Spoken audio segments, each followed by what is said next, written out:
Hey, salut, ici Francis Letourneau d'Espace Tonique. J'espère que tu es en pleine forme. Bienvenue sur notre podcast d'un sentier à l'autre où on parle d'équilibre de vie. Puis sur ce, je te souhaite un bon podcast. Bonjour France, comment vas-tu? Francis, je vais très bien. Yes. Merci de l'invitation. Ben merci à toi d'être prêté au jeu, c'est vraiment apprécié. J'adore ton histoire, fait que j'ai bien hâte que tu racontes ça à tout le monde qui nous écoute. C'est une bonne histoire, c'est une bonne histoire. Ouais, quand même.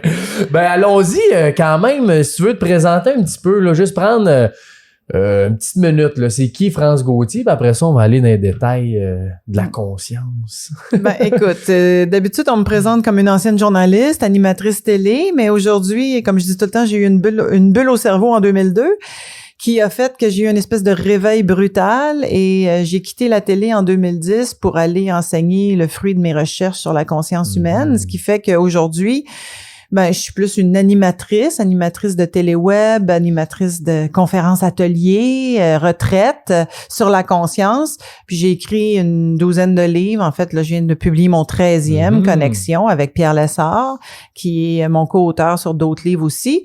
Fait que c'est ce que je fais aujourd'hui. Là, je suis vraiment, je te dirais, dans l'enseignement pour transmettre des outils d'éveil de conscience et finalement apprendre au monde à pêcher, c'est-à-dire leur donner des outils pour qu'ils puissent redevenir le maître de leur vie.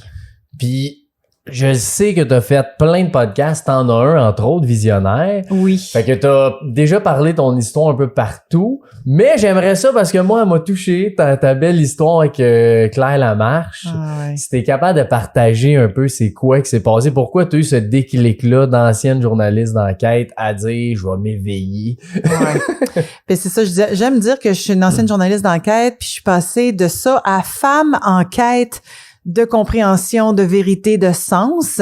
Alors, l'enquête, c'est juste divisé en deux, là, tu sais. Oui, c'est ça. Écoute, ça s'est passé en 2002. Effectivement, j'avais été journaliste d'enquête pendant plusieurs années. Là, j'ai travaillé pour Jean-Luc Mongrain, entre autres, puis ma job, c'était de courir après des bandits. Puis j'étais assez bonne à faire ça. Courir après des bandits. J'avais une grosse job. J'avais des millions de dollars de poursuites sur la tête, puis des griefs, puis non, mais des griefs. Puis aussi, je te dirais même des menaces de mort. Il n'y a rien qui m'est pas arrivé quand j'étais journaliste d'enquête. Et j'ai eu des enfants, ça m'a calmée. Puis quand mon premier est né, j'ai appelé mon patron, puis j'ai dit, garde, là, je viens de faire mon plus beau topo à vie, là, je vais rester à la maison, puis je vais prendre des contrats. Et c'est comme ça que je me suis retrouvée à prendre des contrats pour Claire Lamarche, qui un jour m'a demandé, écoute France, t'es journaliste, toi, puis tu vas savoir si c'est un charlatan, on aimerait ça t'envoyer voir une madame qui dit qu'elle parle avec les morts. Je dis, ah ouais, ça existe, ça. Et là, j'ai réalisé, après avoir fait ça, finalement, que j'étais pas une vraie fille, parce que c'est pas mal un sport national de filles d'aller voir des médiums. Mais moi, je savais pas c'était quoi un médium, pas en tout, là, à part pour de la pizza puis des t-shirts, je connaissais pas ce mot-là, là, tu sais. Fait que j'étais totalement ignorante, totalement athée. Mais en même temps, j'avais un ego qui passait pas dans la porte parce que j'étais journaliste, alors je pensais que je détenais la vérité. Fait que j'avais une certaine arrogance, comme bien des gens dans mon milieu. Et cette madame-là m'a reviré comme une crêpe. Finalement, fait qu'est-ce qui s'est passé, c'est que ça s'est passé dans les cantons de l'Est. Claire m'a dit, garde, t'es toute désignée pour aller là parce que t'as perdu ton père quand t'étais jeune. T'as le flair d'une journaliste d'enquête. Si c'est un charlatan, tu vas le savoir. Puis, je sais pas qu'est-ce qui m'a poussé parce que fallait qu'il y ait un élan, là, parce que c'était pas tellement bon pour mon image de faire quelque chose comme ça. Puis finalement, je suis allée un samedi matin en 2002 avec la coordonnatrice de la recherche. On était les deux à aller rencontrer la dame, chacune notre tour. Moi pour mon père, elle pour son ancien mari décédé dans un accident d'autobus. Et je me présente là, puis la femme elle m'accueille en disant, ben... ton père est là, tu sais. Je dis, ben, facile, madame, vous savez qu'il est mort, tu sais. Tu viens voir pour ça. C'est ça, tu sais. Mais tout ce qu'elle savait de moi, c'est que je m'appelais France, que je faisais partie de l'équipe de Claire Lamarche, puis que j'avais perdu mon père. C'est tout ce qu'elle savait. Puis elle dit, mais il est pas tout seul. Je dis, ah non. Elle dit, non, il est accompagné, il y a une madame avec lui, un petit peu plus petite, puis elle a comme ça l'index sur la bouche, puis elle te fait dire qu'elle veut pas vous déranger, elle veut juste être là, elle trouve ça trop beau ces retrouvailles-là, puis elle fait dire que tu l'appelais ta deuxième mère, t'étais son chouchou, elle t'aimait comme sa fille. Et là, ça fait 3 minutes là, que je suis dans le bureau de la médium, je me mets à broyer comme un veau, là, tu sais. Alors, C'était qui? C'était ma nounou. Moi, je suis une fille de médecin spécialiste. Je suis née en Gaspésie. Ma mère, c'était une madame docteur qui jouait au golf. Alors, on avait des nounous. Oui, c'est ça. Et j'ai été élevée par une nounou qui s'appelle Lucienne. Et Lucienne est décédée en 99, 3 ans avant que je me présente chez la médium. C'est moi qui est allée la placer quand elle était tombée malade. C'est moi qui ai parlé à ses funérailles. Ah ouais. J'étais vraiment son chouchou, puis j'étais vraiment sa fille. Puis moi, c'était ma deuxième mère. Fait que ça m'a shaké. Et j'aime me dire que ça a fait une craque dans mon cerveau, là. Puis là, la craque s'est ouverte. Puis après ça, il fallait que je la remplisse, que je comprenne. Ce qui fait que ça a duré 2 heures. Elle m'a donné des détails absolument incroyables sur mon père. Elle m'a fait des révélations sur des choses que, évidemment, je ne savais pas de mon père, qu'il a fallu que j'aille vérifier avec ma mère le soir, si tu vrai ça, si tu vrai ça, si tu vrai ça. Oui, ma fille, oui, ma fille, oui, ma fille. OK. Et là, je me suis dit, là, je suis dans la marde. Parce que il faut que j'aille dire ça à Claire Lamarche. Faut que tu dises la vérité. Oh my God. Fait que j'ai essayé de me désister. C'est quoi les genres de signes que tu peux dire ça ment pas? Ben, écoute, j'ai écrit un livre à partir de là qui s'appelle On ne meurt pas, le premier, qui s'est vendu à 50 000 copies quand même. Ouais, au Québec, au Québec, c'est quand même un certain succès. Puis ça a permis à plein de gens de faire leur deuil. Mais ce qui mentait pas, c'est un paquet de petits détails. Par exemple, mon père portait tout le temps des cols roulés. C'était, je te dirais, le Fred Pellerin des médecins. Il était beau, il ressemblait à Robert De Niro. Il était beau, il était drôle, il était extrêmement charismatique. Puis il pognait beaucoup avec les femmes. Puis à un moment donné, la médium, elle se met à rire, puis elle me dit, mon Dieu, il est drôle, ton père, c'est extraordinaire. Il se présente avec un col roulé, tu sais. Puis il est drôle, ton père. Puis je pense qu'il me crouse. Dis-lui. Oh mon Dieu, c'est mon père. Oh, ouais. Alors, plein de détails comme ça, mais après ça, elle m'a parlé de tous ces défis, étant donné que mon père s'est suicidé quand j'avais 14 ans. Il a pas laissé de lettres. Et il nous a expliqué à travers cette femme-là pourquoi il avait posé ce geste-là. Il nous a parlé d'un paquet de défis qu'il y avait, dont moi, j'étais pas au courant, mais que ma mère a confirmé. Et c'est là où est-ce que, tu sais, c'était comme je vous écoute, madame, là, il y avait rien dans ce qu'elle disait qui était faux, là. C'était d'une justesse implacable. Puis c'était l'écriture automatique qu'elle faisait. Fait qu'elle, elle sait même pas ce qu'elle écrit parce que ça va tellement vite, mais c'est sans rature, sans faute. Puis ça passe à travers elle comme si son bras était animé par le défunt. Puis à la fin, il a signé J.P. Gauthier, comme il signait quand il était médecin, docteur J.P. Gauthier, avec la calligraphie de mon père. Avec ça, ça ment pas, là. Tu sais, puis j'ai encore des frissons 22 ans plus tard à raconter ça, là. Fait que ça a fait comme la craque était béante dans mon cerveau, là. Excusez-moi, mais what the fuck, là, tu sais. Qu'est-ce qui vient de se passer là? Et là, moi, j'ai eu la présence d'esprit de m'en aller au café après puis de prendre en note, excuse-moi, je viens d'accrocher le micro, de prendre en note tout ce qu'elle venait de me dire sans savoir que j'écrirais un livre 2 ans plus tard. Et ma collègue est passée en arrière de moi. Puis un détail intéressant, c'est que pendant que j'étais avec la médium pour mon père, elle me dit Benoît, ça te dit-tu quelque chose? Je dis non, mais je sais très bien, je sais même plus si c'est Benoît. Elle me donne un nom, tu sais. Je dis non. Parce que je fais ma journaliste d'enquête, mais je sais très bien que c'est le nom de l'ancien mari de ma chum qui va passer après moi, qui est décédé dans un accident d'autobus. Fait que là, elle me dit, ça doit être pour ta chum, parce que des fois, ils font la ligne de même. Les défunts, ils font la ligne, tu sais. C'est bien fou. Bon, OK, c'est beau. D'accord. Ah, d'accord. Alors, effectivement, c'était ça, tu sais. Ouais. Fait que moi, je suis allée, pendant qu'elle passait, je suis allée prendre tout en note, sans savoir que 2 ans plus tard, je serais retournée une 2e fois et une 3e fois en tout, donc 3 fois en 2 ans, pour écrire « On ne meurt pas ». Puis mes sœurs sont allées, elles ont aussi reçu un message de notre père, vraiment spécifique à chacune. Fait que dans ce livre-là, il nous explique son geste et ça va très loin, là. Ça va jusqu'à, il me dit qu'il s'est réincarné dans mon fils. Et cette information-là a été confirmée plus tard dans un autre livre que j'ai écrit qui s'appelle « Tout se joue à chaque instant » où je parle de la réincarnation avec Pierre Lessard, mon co-auteur. Ce qui fait que mon père, il va très bien aujourd'hui, il a 26 ans, puis il est marin, puis il va être pilote sur le Saint-Laurent. Ouais, c'est ça. Finalement. Ah, mais c'est une affaire que j'avais jamais entendu, que si tu te réincarnes, ton âme est pas disponible, mais tu peux parler avec l'âme même si t'es revenu. Ouais, écoute, on explique dans Tout ce jeu à chaque instant un peu le concept de la réincarnation, puis c'est pas du tout ce qu'on pense, hein. C'est pas mon père s'appelait Jean-Pierre. Alors, c'est pas Jean-Pierre qui se réincarne en entier dans un nouveau code génétique qui s'appelle maintenant Albert. C'est une partie de Jean-Pierre. Mais c'est, mettons, une partie, je te dirais, mettons 75% ou 70%. Donc, une majorité de Jean-Pierre qui se réincarne. Si tu vois la réincarnation comme quand on meurt, c'est de l'énergie qui part, OK? L'âme, l'esprit, c'est de l'énergie. Alors, cette énergie-là s'en va dans le grand tout, elle fait son parcours d'évolution, puis il y a un espace, qu'on explique tout ça dans le livre, tout se joue à chaque instant, là. Il y a un espace qui s'appelle l'espace bouddhique, où est-ce que de là, tu te prépares à te réincarner. Et quand tu te réincarnes, c'est une partie de l'essence qui revient, comme si, mettons, Jean-Pierre, c'était 100 gouttes de parfum. Ben, il y en a peut-être 70 gouttes de parfum qui revient, mais il y en a un autre 30 quelque part, là, tu sais. Puis il y en a qui restent peut-être, et là, c'est tout imagé, c'est plus complexe que ça, mais je te mets des images là-dessus. Il y en a une partie qui va rester dans l'espace bouddhique pendant un certain temps, ou je sais pas combien de temps, parce qu'il y a pas de temps l'autre bord. Il y a des gouttes de Jean-Pierre qui vont s'incarner dans d'autres enfants, ici puis ailleurs, parce qu'on n'est pas les seuls dans l'univers. Puis il y en a une majorité qui va se réincarner dans un nouveau code génétique. Puis aujourd'hui, ce corps-là s'appelle Albert, tu sais. Et je peux te dire que c'est drôle parce qu'il y a quand même un certain nombre de je te dirais pas de phénomènes là, mais de critères que je peux voir, ou un certain nombre de qualités ou de traits de personnalité que je peux voir dans mon fils. Puis là, tu vas me dire ouais, c'est de la génétique. C'est vrai qu'il y a la génétique là-dedans, mais je te dirais que ce que j'ai plus remarqué qui me fait vraiment comprendre la réincarnation là, c'est que tous les aspects que mon père a laissés en plan à 44 ans quand il s'est suicidé se sont réveillés dans mon fils à 21 ans quand il a pris la mer pour la première fois. Il est parti en bateau pour 6 mois sur un voyage au long cours pour son stage.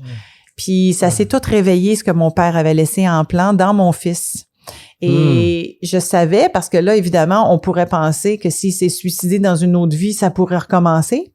Et s'il y a quelque chose dont je suis certaine, c'est que ça arrivera pas dans cette vie-ci. La médium me l'a dit, entre autres, en 2002, mais je le vois bien. Je vois que c'est une nouvelle génération, une nouvelle conscience. Et il est beaucoup mieux équipé, Albert, que mon père pouvait l'être. Parce que en 1977, quand tu étais maniaco-dépressif, que le lithium existait même pas, que tu étais médecin spécialiste puis que tu n'avais pas le droit à l'erreur, puis tu pouvais pas, tu sais, c'était une faiblesse épouvantable, être malade pour lui, là. C'était la seule solution qu'il pouvait envisager, le suicide. Alors que mon fils ira pas là parce qu'il est capable de lever la main, il est capable de dire j'ai besoin d'aide. Et c'est ça la beauté de l'évolution. Ouais, c'est ça, je veux dire, c'est ça qu'il a appris à travers cette vie-là de ton père. Exactement. Il faut demander de l'aide quand on a besoin. C'est ça. Peut-être juste ça qu'il avait besoin d'apprendre. Exactement. Fait que il y a une évolution de la race. Ça, c'est extrêmement réjouissant, encourageant. Parce qu'on va continuer. Puis c'est important que je le dise parce qu'on n'a pas cette impression-là quand on ouvre notre TV, là. Tu sais, on écoute les nouvelles, là, puis on voit que on a l'impression de régresser, là, la guerre en Ukraine, la guerre entre Israël et le Hamas, les guerres civiles un peu partout dans les pays comme le Soudan, le Mali, etc., au Yémen, c'est interminable. Alors, si tu te nourris sur LCN ou RDI ou de nouvelles, tu as l'impression qu'on n'a absolument pas évolué, alors que c'est pas vrai. Je te dirais que l'image qui va le mieux là-dessus, c'est qu'on est en train de faire notre grand ménage. Puis quand on fait du grand ménage, on soulève la poussière, puis là, on est dans la poussière. Mais on va traverser, c'est ça, on va traverser la poussière, puis à un moment donné, on va voir que le grand ménage, il s'installe, puis c'est de plus en plus harmonieux, de plus en plus en équilibre. Puis aussi, on s'en va vers une société qui va être beaucoup plus équitable et fraternelle.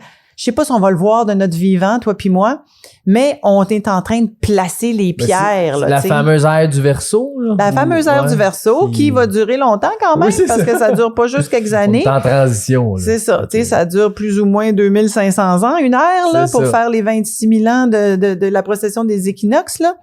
Ce qui fait que ça va prendre un certain temps. Mais moi, je dis, c'est comme construire une cathédrale. Tu sais, je suis allée voir, entre autres, la Sagrada Familia à Barcelone l'année dernière, puis ça a fait 140 ans qu'elle est en construction. Fait que Gaudi, là, il a pas vu grand-chose de sa cathédrale. Alors, nous, on est là, puis on place les premières pierres, Puis il y en a d'autres qui en ont fait avant nous autres. Là. On oui. n'est pas les premiers, mais on place des pierres, puis éventuellement, là, dans quelques centaines d'années, il va y avoir un vrai nouveau monde sur cette planète-là. Puis tu parlais de guerre tantôt, puis je sais que tu en parles dans ton livre Le Maître en soi. Ouais. Que en soi, tu dis que la guerre, tu sais, c'est correct d'être impuissant face à ça. Mais j'aimerais ça que tu expliques un peu ça, parce que souvent, j'entends ça de « Ah oui, c'est bien beau être en conscience, puis être bien ou être heureux, mais on fait quoi pour aider le monde, puis les pauvres, puis tout ça, tu sais. » Ben, écoute, je te dirais que c'est pas correct d'être impuissant, dans le sens que je vais le rectifier d'une certaine façon, c'est on n'est pas impuissant. Mais c'est correct de savoir que je vais pas partir pour essayer de sauver le monde. Là. Moi, je m'en irai pas à Rafah demain matin pour essayer de sauver les Palestiniens, là. Parce que c'est pas ça ma job, c'est pas ça mon mandat de vie. Puis il y en a qui le font, puis j'ai beaucoup de respect puis d'admiration pour ça, mais c'est pas mon mandat à moi. Par contre, j'ai créé, entre autres, un groupe de méditation. On est 200 quelques personnes dans ce groupe-là, puis on se réunit 3 fois par semaine pour méditer, puis pour placer des intentions. Puis presque chaque fois, on va aller aussi projeter notre amour, projeter notre conscience vers les pays en guerre, vers les gens qui souffrent. Et on le sait que c'est pas vain tout ça. Parce que moi, j'ai fait beaucoup de recherches dans les années 2000. Là, ce qui m'a amené à faire ce que je fais aujourd'hui, entre Claire Lamarche puis aujourd'hui, c'est que j'ai fait des recherches pendant des années de temps. J'étais payée en plus. Je travaillais pour la revue La Semaine. Puis je faisais une entrevue par semaine avec des gens qui avaient vécu un éveil quelconque. Ce qui fait que j'ai rencontré des centaines de personnes. J'ai été boulimique à cette époque-là. J'ai lu des centaines de livres. J'ai tout essayé. J'ai lu des études. J'ai lu un dictionnaire sur les religions. Tu sais, je partais de pas athée, mais agnostique, là, tu sais, je partais de moins 1000, finalement, à essayer de comprendre quelque chose que je comprenais pas du tout. Fait que je suis allée avec mon bagage de journaliste d'enquête, puis j'ai lu beaucoup de choses, et là-dedans, entre autres, il y a tellement d'expériences qui ont été faites, notamment, ils ont pris des méditants à un moment donné, puis ils ont fait méditer une nuit de temps à Washington, où est-ce que le taux de criminalité est probablement un des plus élevés aux États-Unis. Puis pendant cette nuit-là que les méditants se sont réunis puis qui ont mis une intention de pacifier, eh ben le taux de criminalité a baissé de 80%. Ah ouais, et ça, tu vois ça, là, tu sais, les grands maîtres là l'enseignent depuis toujours. Et là, on est dans une période d'éveil extraordinaire où est-ce que enfin on peut rêver de ce nouveau monde-là parce qu'il y a de plus en plus de gens qui s'éveillent. Alors, en s'éveillant de plus en plus nombreux, on va à un moment donné arriver au point de bascule, c'est-à-dire à la masse critique de gens que ça prend pour que la vague se répande partout sur la planète. Alors, c'est correct de dire que j'irai pas à la guerre, pour revenir à ta question, mais on n'est pas impuissant. Ouais, je comprends. Ouais.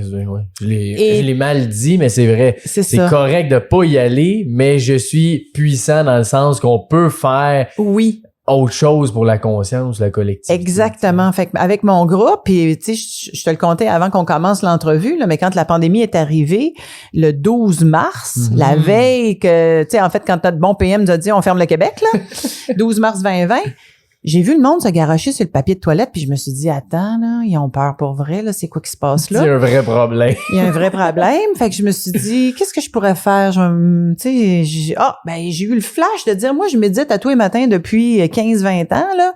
Venez me rejoindre demain matin à ma communauté Facebook, là, où j'ai à peu près 38 000 personnes qui me suivent. J'ai dit, venez méditer avec moi demain matin. Fait que j'ai ouvert mon Kodak le vendredi 13 mars 2020. Puis on a été 13 000 à méditer ensemble cette journée-là. J'ai trouvé ça comme un petit clin d'œil. J'ai vu, OK, 13 000, un vendredi 13, je vais faire ça, moi. Il y a un signe. C'est ça, il y a un petit signe. Je vais faire ça pendant un bout. Fait que j'ai fait ça pendant des semaines. J'ai fait ça pendant 2 mois et demi, à tous les matins gratuitement. On était des milliers tout le temps. Puis je disais, écoutez, je leur expliquais le concept des égrégores. Si des millions de personnes, voire des milliards de personnes sur la planète ont peur de quelque chose, ça crée comme un gros nuage de peur. OK? Un égrégore, c'est une concentration d'énergie qui peut être légère, qui peut être très positive, des égrégores d'amour, de joie, de confiance, de foi, de paix, ou des égrégores de lourdeur, tu sais, de colère, de jugement, de critique, de peur.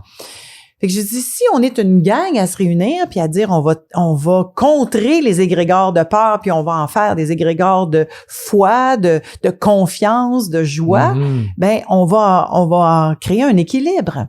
Fait que c'est comme ça que j'ai attiré des gens à venir se joindre à moi. Puis écoute, il y a plein de monde pour qui ça a été salvateur parce que tous les matins, on se réunissait, on avait l'impression d'être ensemble. Ouais. On était ensemble, puis on était capable de faire quelque chose pour pas tomber dans la peur. Puis ça a été extraordinaire. Fait qu'aujourd'hui, ben, je continue de le faire 3 matins semaine. Puis j'ai un prof qui m'aide le vendredi, qui a été formé par John Kabat-Zinn en pleine conscience, puis qui prend les vendredis. Moi, je fais les lundis, mercredis. Puis on a une communauté vraiment le fun, puis on n'est pas impuissant. Ouais, c'est vraiment hot, ça. Puis ce que tu parles, là, c'est tu sais, il y a plein de fameux exercices de, mettons, tu prends 2 pots de riz, là, 2 bols de riz. Oui. Que là, il y en a un que tu donnes l'amour, puis l'autre, c'est juste de la colère, de la haine. Puis c'est toujours lui que tu mets de la mauvaise intention qui pourrit plus vite tout le temps. T'sais. Ouais. Puis tous les travaux du docteur Emoto qui sont très, très contestés par la science matérialiste, par contre, mais qui a quand même fait son effet dans la psyché collective. Là, c'est le docteur Emoto, c'est le docteur japonais qui a démontré que la conscience de l'eau, par exemple, si tu envoies une pensée d'amour sur l'eau et que tu la fais cristalliser, donc tu la fais descendre à une température où elle va geler puis elle va faire des cristaux, tu la cristallises, ben quand tu mets une pensée d'amour, les cristaux sont de toute beauté, c'est harmonieux, puis si tu mets une pensée de haine, les cristaux sont complètement chaotiques et pas beaux. Fait que c'est assez intéressant, là. Puis ça, c'est prouvé. Puis les photos le prouvent, là. Tu sais, il y a des expositions, des photos que le docteur Emoto a pris. Fait que ça, c'est extraordinaire. Alors, on est dans une époque formidable où la neuroscience, entre autres, l'épigénétique, bon, la neuroscience est capable de prouver, entre autres, que si tu changes tes formes pensées puis que tu adhères à des nouvelles pensées, tu vas créer des nouveaux chemins neuronaux. Ce qui fait que tu peux vraiment transformer. On sait maintenant que le cerveau, on pensait que ça se régénérait pas un cerveau. Ça se régénère. On peut transformer beaucoup de choses. Et la même chose avec l'épigénétique, on comprend maintenant que on n'a pas besoin d'acheter le programme de nos parents. Toute ta famille est morte du cancer, t'es pas obligé de mourir du cancer parce que tu peux complètement transformer la donne par tes comportements, par tes formes pensées, par tes habitudes de vie. Alors, on comprend maintenant que les gènes qu'on pensait qui étaient une fatalité, mais c'est pas ça pantoute. Ça va s'activer si t'as pas un mode de vie qui convient, mais si t'as un bon mode de vie puis des bonnes formes pensées puis que tu t'élèves en conscience, aucune raison de développer ça. C'est ça, de plus en plus, c'est ça que tu dis, qu'ils se rendent compte que c'est tout ton environnement, comment tu réagis, que oui, c'est la même chose que tu fais que tes parents. Fait que c'est sûr que tu vas développer la même maladie ou peu importe, tu sais, mais c'est l'environnement qui crée ça, puis selon comment tu penses, comment tu perçois les choses. Tellement. Fait que la conscience joue un rôle déterminant là-dedans, puis moi, c'est là-dessus que j'ai porté mon attention. C'est pour ça que j'ai écrit 13 livres sur la conscience. Au début, ça a commencé par la vie après la mort, donc la survie de la conscience. Puis aujourd'hui, c'est la conscience at large. Comment est-ce que, en élargissant mon champ de conscience, je peux vraiment faire une différence dans ma vie puis dans celle des autres? Parce que plus je suis consciente, plus je m'élève en conscience et en amour, plus je peux avoir un impact sur mon environnement qui est positif. Puis ça se répand comme une traînée de poudre, là. Ben oui, vraiment. Tu veux-tu dire ces 2 mots-là, c'est quoi pour toi l'éveil puis la conscience? OK, on va commencer par l'éveil. Parce que au début, moi aussi, ça me tannait, là. Hein? C'est comme, coudonc, c'est quoi ça, l'éveil? Là? Puis c'est qui les éveillés? Là? Bon. Ben, c'est exactement ça. Moi, je peux te dire là, que jusqu'en 2002, je dormais. Ouais. Je dormais dans un état où est-ce que je pensais que la vie, là, ça se limitait au matériel, puis que on se lève, en fait, on vient au monde, on grandit, on vieillit, on meurt, puis le but, c'est de s'acheter une plus grosse maison. C'est ça. OK, c'était ça. Mais, je savais pas trop, là.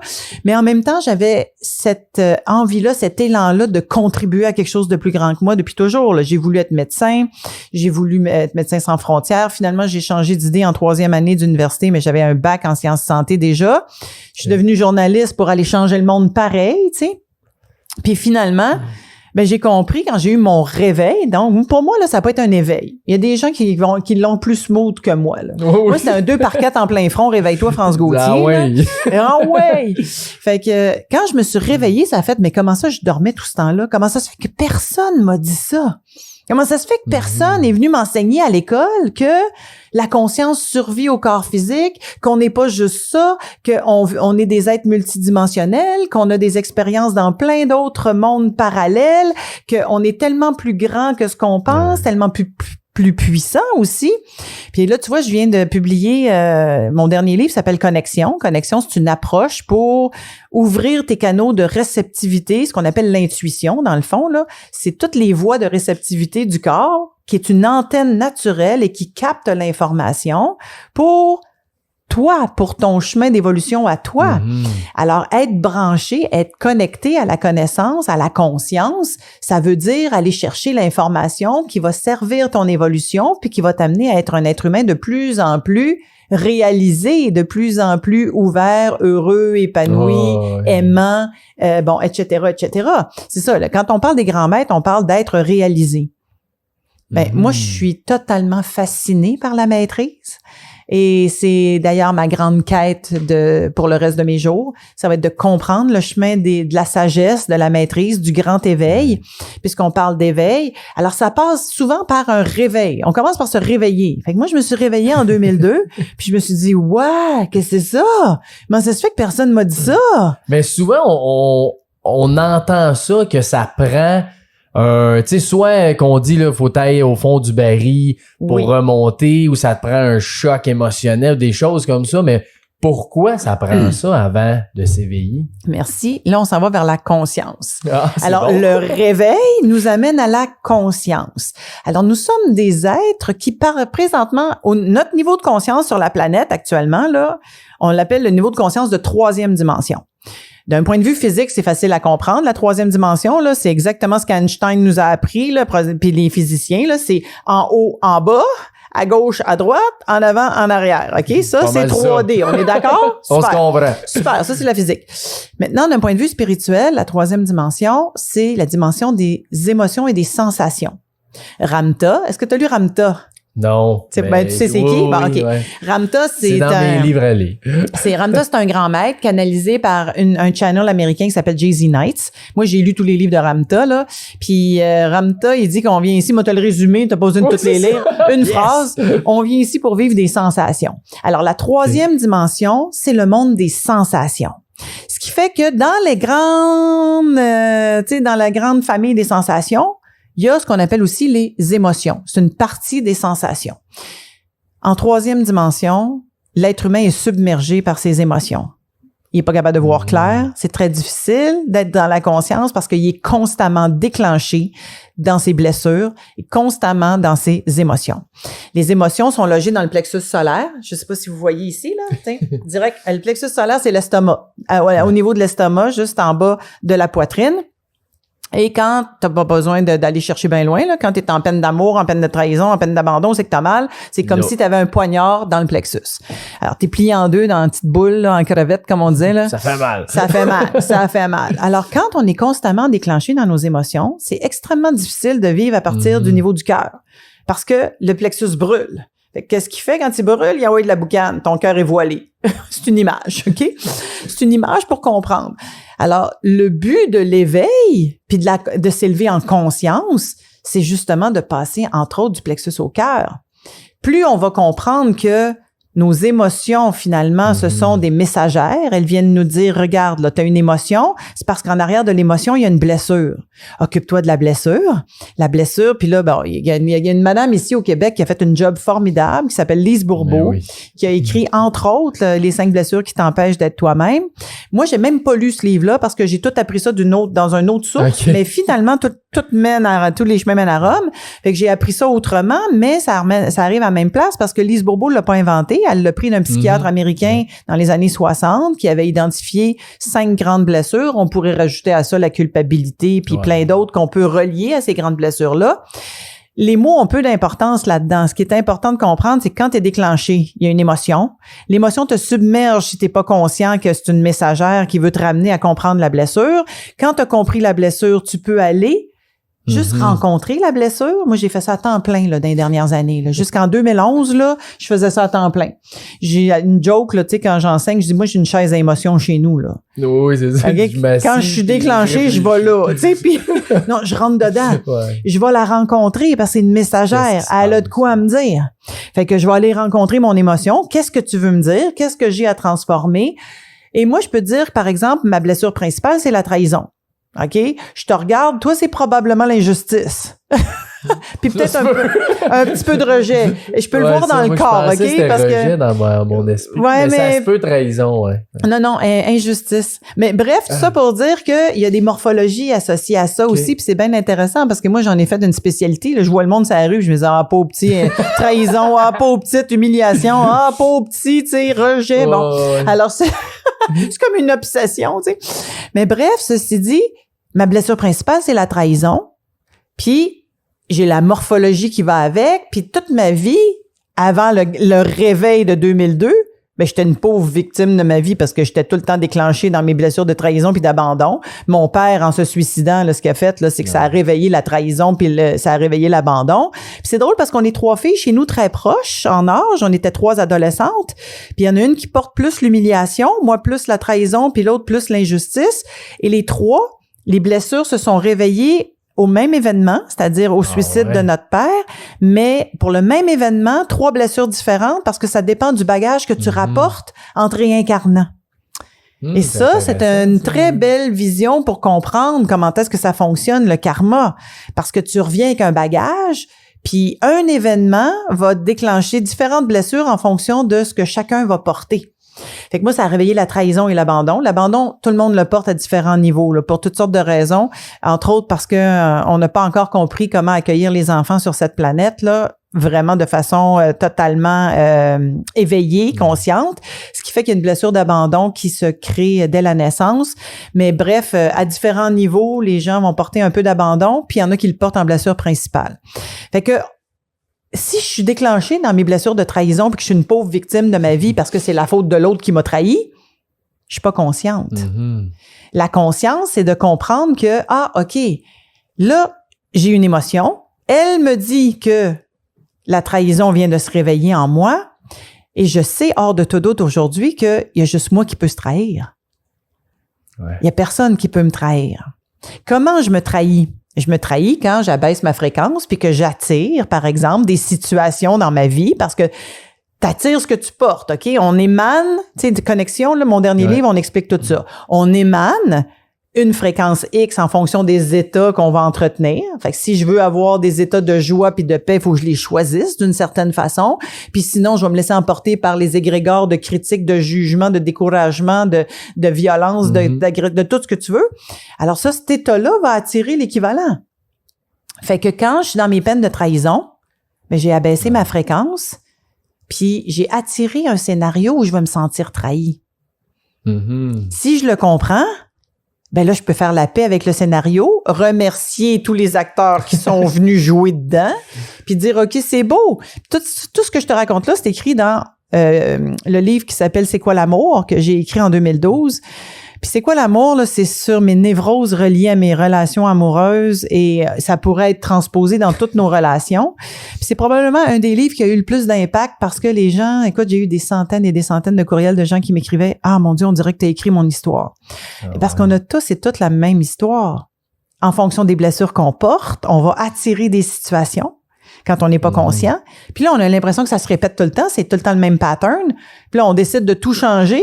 Puis on pense que ça va aller mieux. Puis là, tout d'un coup, on s'attire même scénario, mais avec des nouveaux acteurs. Tu sais? Voyons. Tout le temps même affaire. Je comprends pas. Exactement. Fait que la conscience, pour revenir à ta question, c'est une longue réponse avec des détours. Oui, là. mais c'est intéressant. Mais la conscience, c'est de dire, OK, si je suis pas la victime de ma vie, que je suis le maître de ma vie, comment je peux prendre la même énergie que j'ai mise à créer un scénario catastrophe avec toutes les blessures puis tous les déclenchements, là, puis dire, OK, je veux amener ça dans la lumière. Comment je fais ça?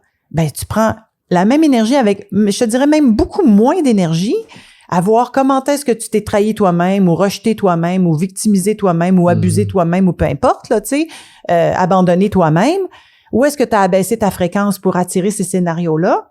Puis après ça, choisir d'élever ta fréquence. Ça veut dire quoi, élever sa fréquence? Ça veut dire choisir des états amoureux, de joie, de paix, de sérénité. Puis si tu n'es pas capable de le faire, moi, je me souviens, là, en 2006, là, Non, l'année avant que je me sépare, 2005.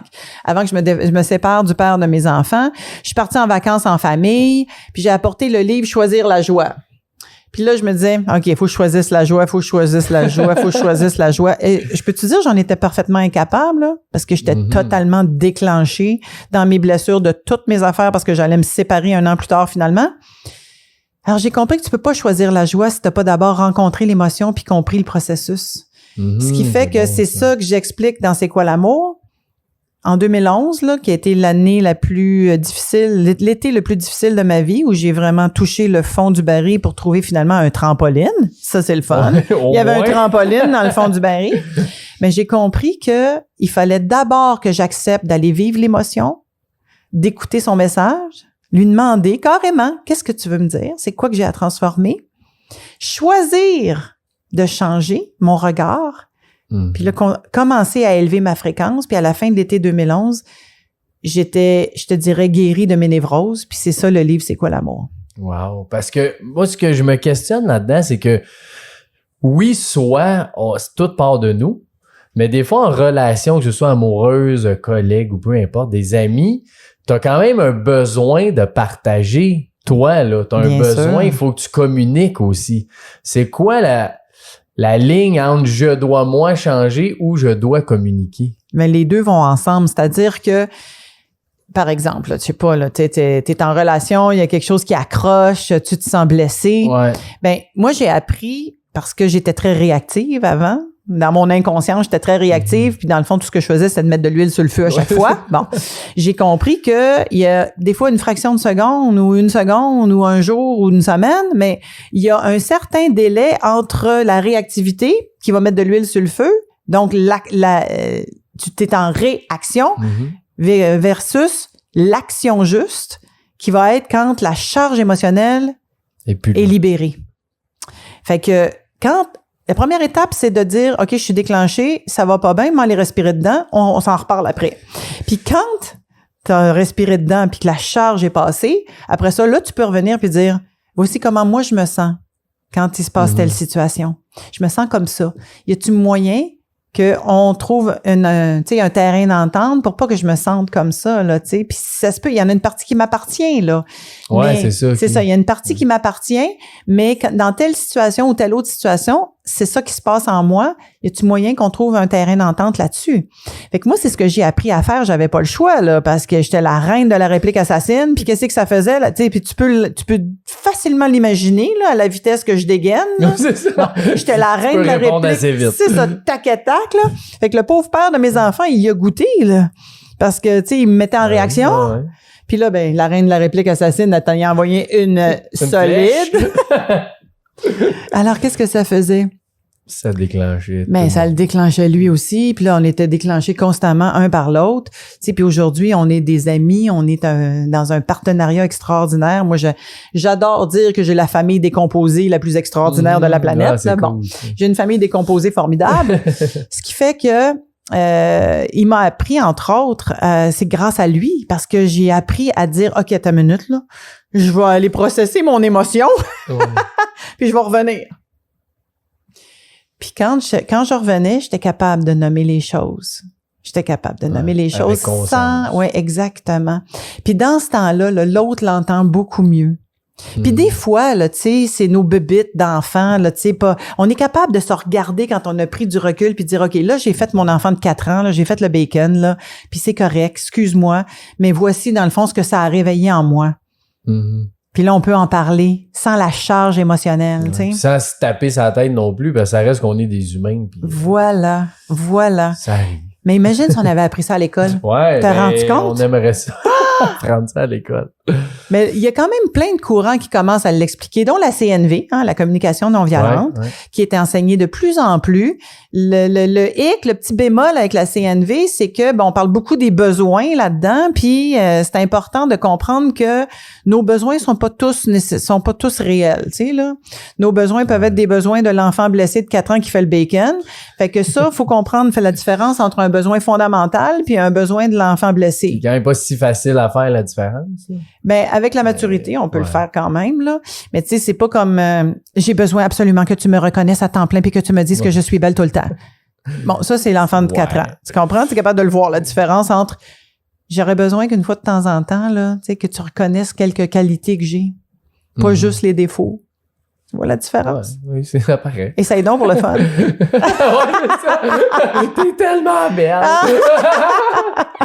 Bon, là, on a un jeune de 24 ans. Ouais, c'est le fun. Non, mais je trouve ça vraiment intéressant pour vrai. Puis ça m'amène un peu à parler de ton l'écriture inspirée que tu fais, que j'ai lu aussi, qui était formidable comme livre, que j'ai essayé. Je suis pas un maître, mais j'ai trouvé ça bien intéressant. Tu peux-tu en parler? Mais c'est pas mal ça qui a changé ma vie avec la méditation, là. Je te dirais qu'en 2006, j'ai entendu des maîtres dire il n'y a pas d'élévation spirituelle possible sans la méditation ou la contemplation. La contemplation, c'est-à-dire t'asseoir dans une forêt, comme on est ici dans un décor exceptionnel, à regarder un arbre pendant une demi-heure, là. Puis vraiment, c'est la même chose que méditer. L'intériorisation, puis je te dirais à la rigueur, tout le courant de la pleine conscience, c'est pas de la méditation. Parce que t'écoutes quelqu'un te parler pendant une demi-heure. C'est pas ça la méditation. La méditation, c'est l'union. Hein? Yoga, c'est ce que ça veut dire, même si nous autres, on en a fait un sport, là, pour performer, là. Le yoga, ce que ça veut dire union. S'unir à soi, s'unir à tout ce qui est, c'est-à-dire l'univers tout entier. C'est ça, la méditation. Alors, la méditation peut se faire dans le silence ou avec une petite musique là, qui va t'amener à l'intérieur de toi ou en forêt.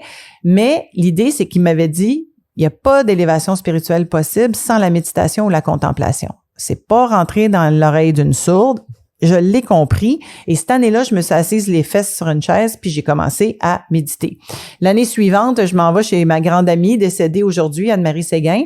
Anne-Marie Séguin, pour ceux qui la connaissent pas, ben écoute, c'était non seulement ma grande amie puis la Céline Dion de l'écriture inspirée, là, mais ils ont aussi fait un film sur elle en 2016 avant son décès. Notre amie commune, Marcia Pilote, a fait un film sur elle parce que elle décrivait son chemin de fin de vie. Elle est décédée d'un cancer en 2016. Elle décrivait son chemin de fin de vie. Puis il y a un film qui s'appelle La mort m'a dit, qui a été fait, mais elle a aussi fait des capsules sur YouTube qui ont été visionnées par des centaines de milliers de personnes avant sur Facebook. Puis maintenant, quand les bénévoles qui veulent travailler aux soins palliatifs, là, ils font leur formation, on leur présente des vidéos d'Anne-Marie. Wow. Fait que ma chum Anne-Marie faisait de l'écriture inspirée de façon naturelle depuis l'âge de 14 ans. Puis je m'en vais chez elle un été, à l'été 2007, puis elle me dit « Gauthier, j'ai reçu quelque chose cette nuit. » Tu sais, elle m'appelait Gauthier, là, elle avait pas beaucoup de respect pour moi. Puis là, je réalise, parce que je faisais déjà des recherches là-dessus, je l'écoute, puis je dis « Écoute, c'est pas toi, Anne-Marie, là, tu canalises, là, c'est de l'écriture inspirée, là. » Fait que je dis « Comment tu fais ça? » Je l'ai regardé faire, puis moi, je suis une kinesthésique, là. Quand je veux apprendre quelque chose, je regarde l'autre faire, puis je l'essaye. Puis là, j'y donne ma couleur, puis ma fréquence à moi. Fait que j'ai imité Anne-Marie. Puis je me suis mis à faire de l'écriture inspirée. Tous les matins après la méditation, je prenais un 5-10 minutes pour écrire. Poser une question, n'importe quoi. Tu sais, souvent, c'était qu'est-ce que je vais faire quand je vais être grande ou quand est-ce que le voisin va laisser sa blonde pour être avec moi. Des affaires de même, là. Toutes sortes de questions. Toutes sortes de questions. Mais souvent c'était juste, tu sais, le message pour moi. Puis pendant 3 ans, j'ai fait ça presque tous les matins après la méditation, sans me poser de questions à savoir si c'était inspiré, sans chercher à ce que ça le soit. Puis au bout de 3 ans, je suis tombée sur un vieux cahier, puis je l'ai ouvert au hasard, puis je me suis dit, ah mon Dieu, c'est donc bien intense, là, tu sais, là, je réalisais que la majorité des messages, non seulement étaient inspirés, mais ils m'avaient donné une direction à ma vie, ça m'avait apporté des enseignements puis des petites perles de sagesse, ça m'avait expliqué des situations aussi dans ma vie que, tu sais, quand t'es pogné dedans, là, t'as les œillères comme ça, puis tout d'un coup, avec l'écriture inspirée, ça s'ouvre, puis là, tu vois les angles morts. Puis ça te donne des solutions ou des pistes de solutions. Fait que là, je me suis dit, ben ça marche, ce patente-là, tu sais, qu'est-ce que je fais avec ça? Et en me disant, ça marche, toutes les résistances ont tombé aussi. Puis là, les messages sont mis à se bousculer de plus en plus, de façon de plus en plus précise. Puis le premier qui est rentré de façon très consciente, c'est que j'ai perdu ma job en télé. J'animais une émission de documentaire qui s'appelait « Si c'était vrai » avec justement des médiums, des channels, des guérisseurs, des gens qui avaient des facultés psychiques très développées. Puis on devait avoir une 2e saison. Puis là, j'ai commencé par faire un rêve prémonitoire. Puis ça, c'est intéressant, le concept des rêves prémonitoires, parce que si tu crois à ça, tu crois à tout. Alors, le rêve prémonitoire, j'étais en train d'assister à une réunion entre mes producteurs puis le diffuseur. Puis là, je voyais la tension entre les deux. Puis là, je comprenais que la déception des producteurs parce que le diffuseur disait que c'était fini. Puis là, je me réveille à 4 heures du matin puis je sais que j'ai plus de job. Mais avant de le savoir. Avant de le savoir. Puis là, j'appelle à 9 heures. Tu sais, il faut que j'attende à 9 heures pour appeler ma productrice. Puis elle me dit, ben, t'as bien raison. On peut plus rien te cacher, France. Je dis, ben non, hein. Fait que, ouais, je l'ai su hier. J'allais t'appeler aujourd'hui. OK. Fait que là, je me suis dit, bon, j'ai un outil formidable. J'ai plus de job, mais je fais de l'écriture inspirée. Il m'a demandé, ça va être quoi la prochaine affaire, tu sais. Mais avant, là, qu'est-ce qui explique ça, un rêve prémonitoire? Ah, ben ça, c'est une bonne question. Merci de m'interrompre. Ça m'intrigue, ouais, désolé. Mais... Non, c'est extraordinaire. Alors, c'est ça, je dis, si tu crois ça, tu crois à tout. Qu'est-ce qui se passe la nuit? Quand on s'endort, une partie de notre conscience se promène dans les mondes parallèles, puis dans les autres dimensions, va rencontrer, entre autres, des êtres décédés. Quand tu rêves à quelqu'un qui est décédé, une partie de toi va le rencontrer, tu sais, va la rencontrer, cette personne-là, mais tu peux aller rencontrer des guides, tu peux aller rencontrer un paquet d'affaires. C'est pour ça qu'on dit souvent que la nuit porte conseil. On se couche le soir avec un gros problème, puis le lendemain matin, il est à moitié réglé, puis il s'est rien passé dans le concret, mais t'es allé trouver des solutions ailleurs. Ben, c'est la même chose, dans le fond, quand on s'endort, le rêve prémonitoire, ça veut dire que tu t'en vas dans un espace sans espace où est-ce que le temps n'existe pas et que tu peux faire une lecture de ce qui s'est passé avant puis ce qui s'en vient. C'est la même chose pour le concept des morts imminentes. Mm-hmm. Quelqu'un qui fait une expérience de mort imminente, souvent ils vont dire, je me suis retrouvé dans la lumière, j'ai vu mes vies passées, j'ai vu mes vies futures. Comment c'est possible de voir les vies futures? Dans notre tête de 3D, ça marche pas. Impossible. Mais quand on comprend, puis là, la physique quantique le prouve hors de tout doute maintenant, le temps n'existe pas. Fait que quand on sort de notre matrice de 3D, si le temps n'existe pas, tu as accès à tout. Fait que là, tu peux avoir accès à quelque chose qui s'est passé la veille à laquelle tu n'as pas assisté. Hein? Tu n'as pas assisté à ça, tu le sais pas, mais ton rêve prémonitoire va te donner accès à ça. Ou à quelque chose qui s'en vient dans la journée ou dans les jours qui s'en viennent ou dans les semaines qui s'en viennent. Fait que moi, j'en fais souvent des rêves prémonitoires d'une précision absolument renversante. Puis je me dis, OK, si ça se peut, tout se peut, là. Ouais, parce que je sais que tu expliques les rêves aussi. Ils sont pas juste prémonitoires, mais comment tu sais, toi, qui est prémonitoire ou non? Ben, quand ça s'avère, là, quand ça se passe. Okay, tu le sais pas. Sinon, non, je mais sais là, pas. tu le savais le matin. Ben, oui, je me suis réveillée à 4 heures, puis je me suis dit, j'ai plus de job. Ouais. Mais, tu sais, fallait que je le confirme. Fait que je comprends, t'avais l'intuition. C'est ça. Fait que j'ai attendu à 9 heures pour confirmer que ce que j'avais eu comme information, c'était ça. Alors finalement, on le sait que c'est prémonitoire quand ça s'avère. Sinon, on le sait pas. Ouais, je comprends. On le sait pas. Fait qu'effectivement, mais tu sais, puisque j'en fais souvent, puis c'est assez troublant par moment, là, tu sais, puis je me dis, à quoi ça sert, des rêves prémonitoires pour moi? Le premier que j'ai fait conscient, là, c'est j'ai rêvé que je baissais la tête en vélo, puis je voyais que j'avais un flat. Bon, fait que là, je me lève, puis j'oublie ça, puis dans l'après-midi, je pars en vélo avec mon bébé en arrière, là, tu sais, ma fille de 2 ans, puis tout d'un coup, je sens bading, bading, bading, bading, puis je penche la tête, puis j'ai un flat. Bon. Fait que là, me dit, OK, à quoi ça sert? Ben là, j'ai compris avec le temps que, dans le fond, le rêve prémonitoire, il te prévient. Amène une pompe. Exactement! Amène une pompe! Ah ouais, OK, quand même. Fait que là, j'ai compris que c'était la même chose quand j'ai perdu ma job. Il me préparait pour atténuer le choc. Tu comprends? Fait que je reviens à l'écriture inspirée parce que c'était ça la question.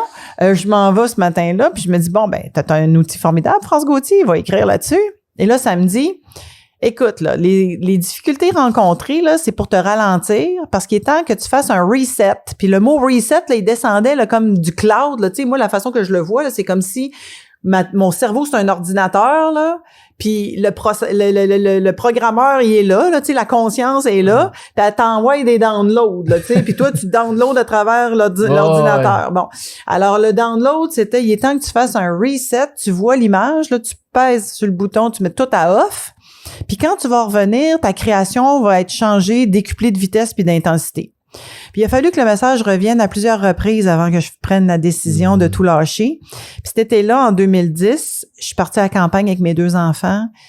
J'ai rien foutu. J'étais monoparentale. Je savais que j'avais plus d'argent au mois d'octobre là, si je retrouvais pas une job, mais j'avais envie de le vivre. J'étais déterminée. Fait que j'ai joué avec mes enfants. La prescription en écriture, là, c'était tu joues, tu t'amuses, tu fais de la méditation, puis that's it.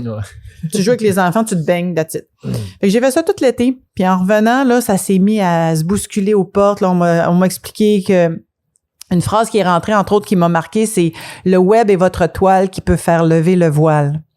Wow. Alors, on me disait, et moi, j'ai interprété, fais-toi un site Internet, ça presse, 2010, là, tu sais, 2010, allô?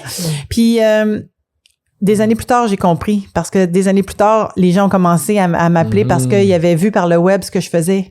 Et là, présentement, là, ça va passer par le web, là, ce qu'on fait, toi puis moi. Oui. Mais on pourrait pas aller à la TVA parler de ça librement comme toi puis moi on le fait, là. Tu comprends? Ouais. Je sais, je l'ai essayé, je suis allée faire un show de TV à TVA, parler de réincarnation. À un moment donné, ils m'ont jamais réinvité.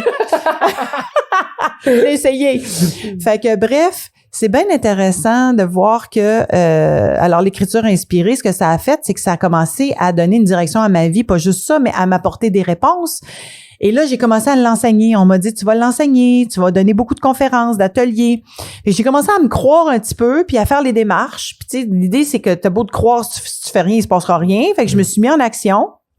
Puis là, les synchronicités se sont bousculées. Ouais. Les synchronicités, là, tu sais, il y a une phrase qui dit l'inspiration, c'est le langage de l'esprit. Les sensations puis l'intuition, c'est le langage de l'âme. Puis quand Dieu veut se manifester pour vrai, il t'envoie des synchronicités. Ouais, bon, alors Dieu était là quelque part, là, tu sais. Puis moi, je suis pas religieuse. Là, quand je parle de Dieu, là, je parle d'une conscience beaucoup plus large, une conscience d'amour beaucoup plus large. Fait que j'ai eu plein de synchronicités qui ont mis, tu sais, qui ont jalonné ma route. Puis c'était comme si le tapis rouge s'était vraiment déroulé devant moi. Fait que j'ai arrêté de faire de la télé en 2010. Puis j'ai loué des salles. Puis j'ai commencé à donner des conférences puis des ateliers d'écriture inspirée. Puis écoute, là, je faisais le tour du Québec. Là, il y avait des salles de 3, 4, 500 personnes bien pleines, là. Parce que le monde avait peur à cette époque-là, en 2010. Le monde avait peur de la fin du monde en 2012. Oui, c'est ça. Hey, ça a été très payant pour moi, ça. T'as un bon timing. Fait que je suis allée parler de la fin d'un monde, une bascule de conscience, puis ça a apaisé beaucoup de gens. Puis depuis ce temps-là, ben on le voit, là, tu sais, l'éveil, là, il arrête pas de... vraiment, c'est ça. C'est comme une courbe exponentielle, là. Ouais. Puis moi, tu sais, je l'ai essayé, l'écriture inspirée. Le processus, entre guillemets, c'est assez simple. Très. Tu sais, l'idée, c'est de méditer, puis après ça... poser une question. Puis t'écris ce que tu ressens face à ça, ou qui te tout ce guide. qui te passe par la tête. Ouais, c'est ça. Faut vraiment que tu te permettes d'écrire tout ce qui te passe par la tête. Puis moi, je dis aux gens, quand vous commencez, là, faites juste écrire. Puis même s'il te passe rien par la tête, là, t'as au moins des pensées. Bon, ben, écris-les, tu sais. Bon, ben là, il se passe rien, fait que j'attends qu'il arrive quelque chose, puis tu continues. Puis à un moment donné, au bout de quelques minutes, il va arriver une idée. Puis là, tu vas écrire ton idée, puis tu vas dire, ça, j'y aurais pas pensé. Mais quand tu y as pas pensé, là, on s'entend-tu que si c'est pas de la réflexion, qu'est-ce qui reste? C'est de l'inspiration. Ouais. Parce que, tu sais, t'as un exercice dans ton livre jour 1, 2, 3, 4 pour commencer. Fait que moi, j'avais dit, je vais commencer avec le jour 1 qui était, je pense, tu fais juste écrire ça, là. Tout ce qui te passe par la tête. Tâches, c'est ça. Là, tu sais, de quoi de simple. Mais quand j'ai posé ma question, j'avais vraiment une réponse que je voulais écrire. Fait que j'ai pas fait l'exercice. J'ai écrit vraiment la réponse. Mais je trouve ça... J'ai adoré que j'ai écrit. Mais est-ce que c'est vraiment de l'écriture inspirée? C'est ça que... Tu sais, c'est quoi? Ou ça change rien? Oui, non, mais c'est exactement... peut-être l'inspiration, tu l'avais eu juste avant de poser la question. Pardon. Alors, si tu as eu l'inspiration juste avant, tu vas écrire ce que tu penses, que tu as réfléchi, mais tu n'as pas réfléchi, tu as eu l'inspiration parce que tu allais t'asseoir pour poser cette question-là. Tu comprends? Fait que ça peut être, c'est l'œuf ou la poule, là. Mais moi, où est-ce que je vois où est de l'inspiration, c'est quand tu vas te relire, là, puis tu vas voir soit un mot, une phrase que tu te dis, hey, ça, j'aurais pas écrit ça si j'avais réfléchi à mon affaire. Là, c'est de l'inspiration. Puis c'est sûr que tu n'auras pas des révélations à tous les matins. Tu sais, le guide de l'écriture inspirée, là, j'ai mis une quinzaine de textes là-dedans que j'ai reçus en inspiration sur 15 ans. On s'entend-tu que ça, c'est un par année, là? Bon. Alors, c'est pas tous les matins. Là, tu sais, c'est très beau, les textes, là. Oui, mais c'est pas tous les matins. Mais non, c'est ça, puis c'est normal. C'est ça. Correct. Il y a des matins que c'est juste une petite tape dans le dos, t'es fine, t'es capable, puis vas-y, là. Puis encore une fois, j'ai l'impression que, tu sais, dans la société qu'on est ou comment qu'on fait, on veut tout le temps un résultat. L'écriture inspirée, c'est pas un résultat. Tu viens de dire, tu viens de dire quelque chose de tellement important. On a été formaté et on l'est encore à donner des résultats. On vit dans des sociétés de performance qui ont laissé aucune place à l'intuition, l'inspiration et le fait qu'on est avant tout des antennes branchées Wi-Fi sur la connaissance, sur l'amour, mais on est formaté pour donner des résultats. Ce qui fait qu'on a mis de côté la partie la plus importante et la plus intéressante de l'être humain, qu'on va appeler de façon générique l'intuition. Mais l'intuition, c'est pas une affaire de bonne femme. L'intuition, c'est vraiment les canaux de réceptivité qui vont passer, entre autres, par le couloir de la pensée dans l'inspiration. L'inspiration, les impressions, les perceptions, les flashs, les images. Ça, c'est tout le couloir de la pensée. Puis les sensations, ce qu'on va appeler plus le langage de l'âme, mais c'est parce que le langage de l'âme, il passe surtout par le cœur, il passe avant tout par le cœur, en fait. Mais si on oublie les termes, là, la sensitivité, c'est le langage des sensations. Les sensations vont aussi te donner beaucoup d'informations. Des exemples simples, là, tu sais, tu rentres quelque part puis tu te dis, oh mon Dieu, la tension était coupée au couteau ici, là. Ouais. Mais tu peux l'avoir perçu, que la tension est à couper au couteau parce que tu es plus perceptif, ou tu peux l'avoir ressenti si tu es plus sensitif. Moi, j'ai toujours été plus perceptive parce que quand on vient au monde avec une des deux facultés plus développées que l'autre, puis on va avoir envie, sur un chemin d'éveil et de conscience, de développer l'autre. Fait que moi, je suis née plus perceptive, puis ma sensitivité s'est développée plus tard. Puis il y a des gens qui vont arriver plus sensitifs, puis ils vont développer la perceptivité sur un chemin d'éveil plus tard, ou ils vont se camper là-dedans, puis ils n'ont pas envie d'aller là s'ils sont pas sur un chemin d'éveil, là, peu importe. Mais pourquoi ça arrive comme ça? Et pourquoi on a surtout souvent parlé d'intuition féminine? C'est parce que la sensitivité puis l'intuition féminine, c'est relié par le principe féminin. Alors, de façon plus naturelle, les femmes sont plus sensitives, bien qu'il y a des hommes qui sont très sensitifs aussi, et de façon plus naturelle, les hommes sont plus perceptifs, inspirés que sensitifs. Mais les deux principes, parce que l'un qui est relié au principe féminin, l'autre est relié au principe masculin. Mais aujourd'hui, on est dans une époque extraordinaire où les deux principes sont en train de s'équilibrer à l'intérieur de chaque être humain. Et c'est aussi pour ça qu'on voit beaucoup de confusion de genre présentement. On est en train d'équilibrer les deux principes, puis pour certains jeunes, ça, c'est pas simple à gérer, là. Mais dans une société plus ouverte et plus consciente, on comprendrait mieux cette confusion-là, tu comprends? C'est-tu en lien l'énergie masculine-féminine? Absolument, absolument. Fait que les deux principes, masculin-féminin, énergie masculine-féminine, ou yin-yang, ou anima-animus, là, c'est la même chose. Puis à un moment donné, en écriture inspirée, on m'a dit, il y a 7-8 ans, là, vous n'êtes plus ni femme ni homme. Bon, ça m'a inquiété 2-3 secondes. Qu'est-ce que ça veut dire? Puis j'ai continué à écrire, puis il m'expliquait que j'avais équilibré mes deux principes. Fait que je t'ai expliqué que j'étais arrivée plus perceptive, donc mon yang, mon masculin, était plus fort que mon féminin. Puis quand je suis tombée enceinte, là, j'ai commencé à ressentir la vie pousser en moi, puis ma sensitivité, c'est-à-dire les sensations dans mon corps, se sont réveillées de plus en plus. Et à un moment donné, les deux principes, masculin-féminin, se sont équilibrés à l'intérieur de moi. Puis on me disait, tu peux puiser dans un ou dans l'autre en fonction des besoins, tu sais, de ce que tu as besoin. Ça fait que, mais pour te donner un exemple de perceptivité, quand j'étais journaliste d'enquête, par exemple, Jean-Luc Mongrain, tu dois connaître Jean-Luc Mongrain, même si t'es jeune. Pas si jeune. Non, mais il y a du monde de ton âge, je ne savent pas pantoute c'est qui Jean-Luc Mongrain, là. Il y a même des jeunes qui ne savent pas c'est qui Véronique Cloutier, là. Ah, ben là, ça. Mais moi, je trouve ça génial. C'est pourquoi? Parce que ça nous ramène à l'humilité de dire, de toute façon, là, on va mourir, personne ne va se souvenir de nous autres. Fait que c'est pas pour ça. Le but, c'est pas d'être une vedette dans la vie, là. Non, hein? C'est ça. Le but, c'est pas d'être une vedette. Le but, c'est de se reconnaître, puis de contribuer, puis de vivre dans la joie. Ouais, clairement. Ouais, c'est ça. Fait que je sais pas ce que je disais juste avant. Vas-tu me ramener? Jean-Luc Mongrain. Merci.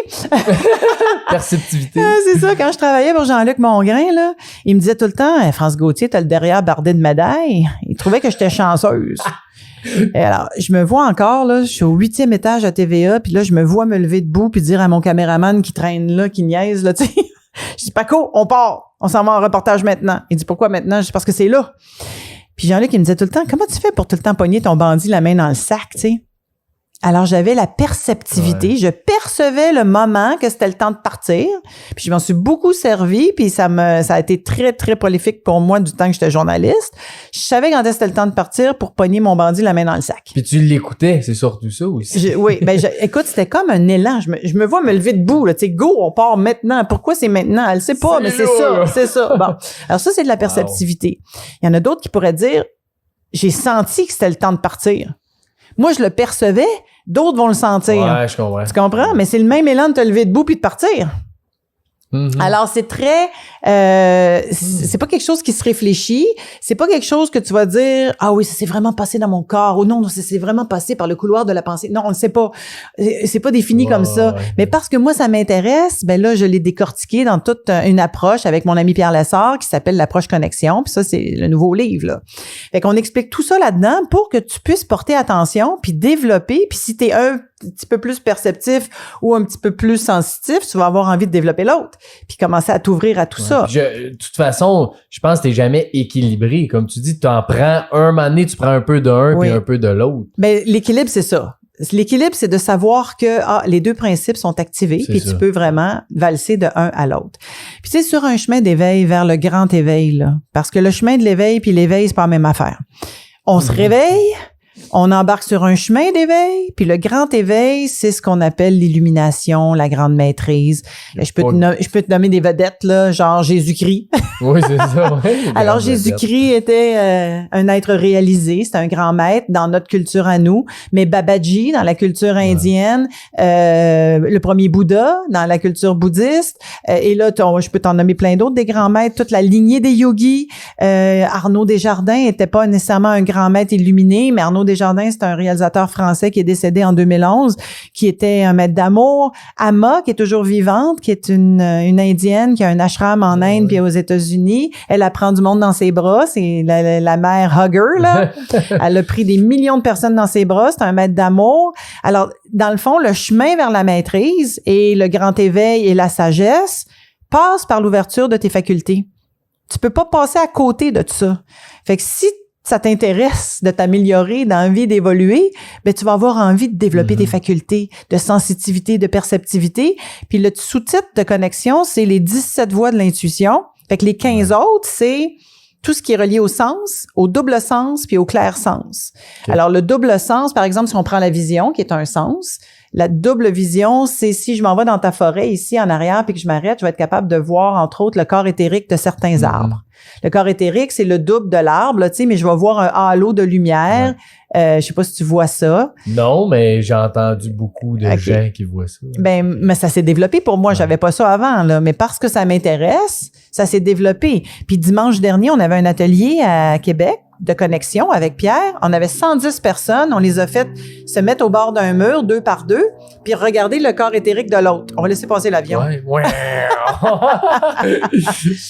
Pour regarder le corps éthérique de l'autre, puis tout le monde l'a vu, peut-être à deux exceptions près. Là, tout le monde l'a vu. Fait que c'est pas une affaire d'ésotérique finie, là. Pas une affaire de médium. Tout le monde est capable de faire ça. Qu'est-ce que tu fais? Tu tombes dans l'une. Tu regardes quelqu'un, tu tombes dans l'une en fixant un point. Mettons, je regarde ton front. Là, je le vois pas parce qu'il y a de la lumière en arrière. On est en contre-jour. Mais si je te mets sur un mur blanc, puis là, je regarde souvent Élodie qui est là. Peut-être les gens se demandent que si je regarde par là, c'est Élodie. Ben, si je vous mets sur un mur blanc, je vais être capable de voir votre corps éthérique. Puis je le vois sur les arbres. Je vois le prana dans l'air, qui est l'énergie de vie dans l'air. L'énergie de vie, elle est créée par la vie. Parce que tout crée du prana, c'est-à-dire la forêt crée du prana, mais les êtres humains aussi, toute la vie. Fait que je suis capable de voir ça. Ça, c'est la double vision. C'est-à-dire ce que la science explique pas qu'on voit, par exemple. Tu sais, la double vision, c'est ce que normalement tu verrais pas avec tes yeux, mais que tout à coup, tu te mets à voir. Fait que tu peux voir de l'énergie, tu peux voir des vortex, tu peux voir des courants d'énergie, tu peux voir des flashs de lumière, tu peux voir toutes sortes d'affaires. Bon, alors ça, c'est la double vision. La claire vision, c'est quand ça se passe dans le temps. C'est-à-dire, la claire vision, c'est de voir quelque chose qui est en préparation, qui est en formation, puis qui va peut-être arriver. Puis pourquoi je dis peut-être? Parce qu'on peut avoir une claire vision très, très juste, puis que ça va pas se produire parce qu'on est des créateurs dans notre vie, puis on a vu une possibilité en avant qui est en train de se former, mais on a tourné à droite ou à gauche en chemin, puis on l'a pas créé. Ouais, je comprends. Fait que les meilleurs clairvoyants peuvent se planter, puis monsieur, madame, tout le monde qui a tout à coup un petit flash en disant, bon, il va t'arriver telle affaire, puis ça arrive, là, puis il se fait pas des cartes d'affaires, là. Bon, ben, tout le monde peut avoir ça, tu sais. Okay. Alors ça, c'est vraiment intéressant parce que si l'évolution, la sagesse, l'éveil, ça t'intéresse, ça passe par là. Faut d'abord se connaître, se reconnaître dans nos facultés. On a des facultés quasi illimitées, les êtres humains, de toutes, de manifestation, de création, de tout. Puis on le sait pas, ça nous est pas enseigné. on nous dit travaille fort, tu sais, là, la vie c'est un combat, puis il y en aura pas de facile, puis so-so solidarité. Bon, bref. Ceci dit, là, c'est vraiment extraordinaire tout ce qu'on peut développer. Puis toi, le but là, de la vie, là, le sens de la vie, c'est-tu ça, d'atteindre l'illumination? Ben écoute, je me lève pas le matin en me disant aujourd'hui je vais être illuminé. Non. Le sens de la vie pour moi, c'est de m'unir. C'est pour ça qu'on vient. Tu sais, j'ai travaillé longtemps avec plein de channels, puis de médiums. Puis une phrase que j'ai bien aimée, c'est pour ceux qui sont pas ici sur la planète, là, pour les consciences qui sont pas ici sur la planète, là, ils disent de nous qu'on est des aventuriers de l'amour. Alors dans le fond, l'aventure terrestre, c'est de venir vivre une expérience qui nous permet d'arriver avec un voile de l'oubli, puis de rechoisir l'amour pour connaître la différence dans le fond. C'est un peu comme l'image du poisson que tu sors de l'eau. Oh. C'est quand tant qu'il est dans l'eau, tu lui dis c'est quoi l'eau, il va dire ben c'est l'eau, tu sais. Je vis dedans, exactement. Mais tu le sors de l'eau, là, il va patauger en tabarouette pour y retourner. Hein? Bon. Alors nous autres, on nous sort de l'eau quand on nous pitche sur la planète. Puis on patauge pour y retourner. Parce que dans le fond, ce qu'on cherche, c'est à s'unir, à se réunir, à se connaître, se reconnaître. Puis après ça, s'unir à tout ce qui est pour retourner à cette immensité d'amour-là et de conscience. C'est l'océan d'amour et de conscience, c'est la même chose. Fait que dans le fond, c'est une aventure, c'est une expérience qui nous permet de connaître autre chose, de voir la vie sous un autre angle de création, puis de créer notre vie parce qu'on arrive ici en créateur et on crée notre vie de toute pièce, qu'on en soit conscient ou non. Puis si on se pose en victime, puis tu sais là, c'est comme je le dis souvent ça aussi là, la victimite aiguë là, c'est pas mal une inflammation de la victime là. Puis j'ai entendu mon ami Pierre Lessard le dire hier aussi. Alors c'est la victimite aiguë là, ça nous amène nulle part parce qu'on est des grands créateurs. Fait que quand les gens vont commencer à comprendre qu'ils sont pas des victimes, puis là, on parlera pas des enfants parce qu'il faut comprendre un paquet de considérations karmiques, puis je veux pas rentrer là-dedans ici, mais à partir de l'âge adulte, on est responsable de ce qu'on crée et tous les bobos, toutes les blessures de la planète peuvent se guérir. C'est pas vrai qu'il y a des affaires qui se guérissent pas. Moi, j'ai des gens qui sont venus à mes ateliers puis qui m'ont dit, mon thérapeute m'a dit que j'étais brisée puis il fallait que j'apprenne à vivre avec. Bateau. Oh my God, Déprimant. OK. On va commencer par te dire que t'es pas brisé. Il y a pas un seul bleu, il y a pas une seule échymose sur la planète qui se guérit pas. Peut-être que, tu sais, ça peut laisser une petite cicatrice, là, tu sais, parce que tu vas avoir un souvenir au moins intellectuel de ça. Mais tous les bleus de la planète peuvent se guérir. Puis j'ai créé un atelier de guérison en 2014 après avoir écrit « Vivre et mourir guéri » où j'avais suivi le chemin de guérison de ma chum Anne-Marie, qui est finalement décédée, mais qui 2 fois plutôt qu'une a déjoué les pronostics de la médecine en faisant disparaître son cancer. Là je le mets entre guillemets, mais c'est-à-dire qu'il voyait plus rien 2 fois plutôt qu'une, alors que c'est un cancer agressif qui lui laissait aucune chance de survie. Puis le mandat d'Anne-Marie, c'était de nous montrer comment mourir autrement. Et quand elle a décidé de partir, elle nous a montré comment mourir autrement. Puis ça se retrouve sur YouTube. Là, vous irez voir Anne-Marie Séguin, c'est de toute beauté. Mais on peut guérir tout. Et il y a plein de témoignages de ça. Il y a un livre qui s'appelle « Rémission radicale » d'une chercheure, d'une PhD américaine qui s'appelle Kelly Turner, qui a pris 1000 cas de cancer abandonnés par la médecine, qui se sont guéris de façon improbable parce qu'ils ont fait des changements dans leur vie, des changements majeurs, de forme pensée, d'alimentation. Tu sais, c'est pas juste une affaire d'alimentation puis d'exercice, là. C'est vraiment un changement complet d'attitude. Et moi, en créant l'atelier que j'ai donné pendant plusieurs années, là, de 2014 jusqu'à la pandémie 2020, ça s'appelait « La guérison est un état de conscience ».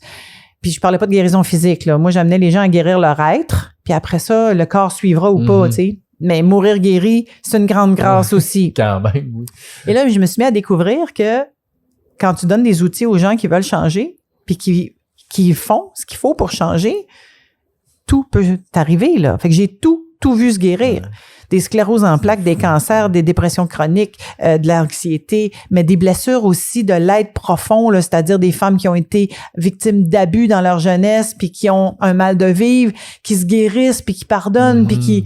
Écoute, c'est tellement c'est un peu beau, là. L'effet placebo, c'est vous, de Joe Ouais, Dispenza, exactement, classique, que j'ai lu quand ça a sorti en 2012-13, là, je sais plus trop, là. J'ai adoré ce livre-là, mais c'est un peu ça, pareil. Mais peux-tu croire, j'en ai parlé hier, parce que hier, je présentais à un groupe de professionnels de la santé sur justement la santé consciente. Puis on a parlé de Joe Dispenza. Puis moi, là, j'ai étudié en santé. J'ai fait un bac pour devenir médecin comme mon père. Puis j'étais fascinée par l'effet placebo à 20 ans. Je me disais, comment ça se fait que personne pose de questions là-dessus? Parce que déjà à 20 ans, j'étais consciente que si tu peux guérir un cancer avec une pilule de sucre, t'enlèves la pilule de sucre puis t'entraînes l'esprit à se guérir par lui-même. Chose, là.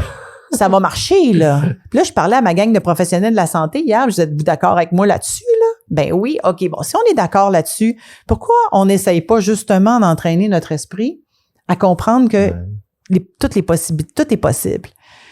Puis à partir de là, si on sait qu'on peut guérir avec une pilule de sucre, enlève la pilule de sucre, moi me guérir par moi-même. C'est ça. Bon, d'accord. Fait qu'on parlait de ça hier et j'ai abandonné la santé, je suis devenue journaliste, puis ça m'a ramené à parler de santé consciente depuis que j'ai lâché la télé en 2010, parce que c'est ça que je fais à temps plein. Dans mes ateliers, ce que je fais, c'est que je donne des outils pour que tu ailles guérir ta vie. Fait que si tu vas guérir ta vie, ça se peut que ça guérisse des affaires en parallèle. Ouais, ben tu sais, j'aimerais ça que tu parles, je t'ai entendu parler de la ménopause. Entre autres. Que moi, tu sais, je connais pas tant ça. Ah, ben pas encore! Ta blonde n'est pas rendue là. Non, c'est ça, mais j'ai trouvé ça tellement fascinant ce que tu disais par rapport à la ménopause que j'aimerais ça que t'en parles avec avant qu'on finisse. Plaisir! Bon, alors on va dire à tout le monde que je suis full ménopausée. On commence avec ça. On commence avec ça. Alors écoute, en 2000, là, je sais plus trop, là, quand je faisais de l'écriture inspirée, je me suis chicanée avec mon fils le matin, puis il est parti à l'école, puis je me sentais un peu, tu sais, évidemment coupable. Fait que je me suis dit, bon, on va aller écrire là-dessus, tu sais. Et là, je cherchais une excuse pour assommer mon fils légalement. Fait que je me disais, je dois être en préménopause. C'est ça. Si ça, c'est permis devant un juge, là. Ouais. Fait que je commence mon écriture inspirée en disant, là, je suis edgy, là, tu sais, je suis comme tout le temps sur le bord de la crise de nerfs, là. Expliquez-moi ce qui se passe, là. Mais j'ai mon idée préconçue. C'est ça, l'écriture inspirée qui est intéressante. Tu pars avec une idée préconçue, puis finalement, t'écris pas ça pantoute. Bon. Alors, mon idée préconçue, c'est que j'étais en préménopause. Puis là, ils me disent, ben non, t'es pas en préménopause pantoute. D'abord, j'étais timé comme une horloge, tu sais, à tous les 28 jours. Fait que c'était pas ça. Mais ils me disent, là, regarde, là, t'as baissé ta fréquence pour essayer de sauver le monde. Là, je te passe les détails, c'est tout décrit dans le guide de l'écriture inspirée d'ailleurs. Mais t'as baissé ta fréquence parce que t'as essayé de jouer à la sauveuse. Là. Ta job, c'est pas ça. Ta job, c'est t'es un éclaireur. Tu montres qu'il y a des ponts, les gens vont les prendre s'ils veulent. Puis s'ils veulent pas, qui es-tu pour juger qu'ils vont prendre le chemin de la boîte? Là? Ils vont ressortir de l'autre bord pareil à me mener dans une vie ou dans une autre. Parfait. Puis tu pourras aller t'excuser à ton fils. T'sais. Mais moi, je m'ostine avec mon grand soi. Là, je disais, êtes-vous sûr que c'est pas des symptômes de ménopause?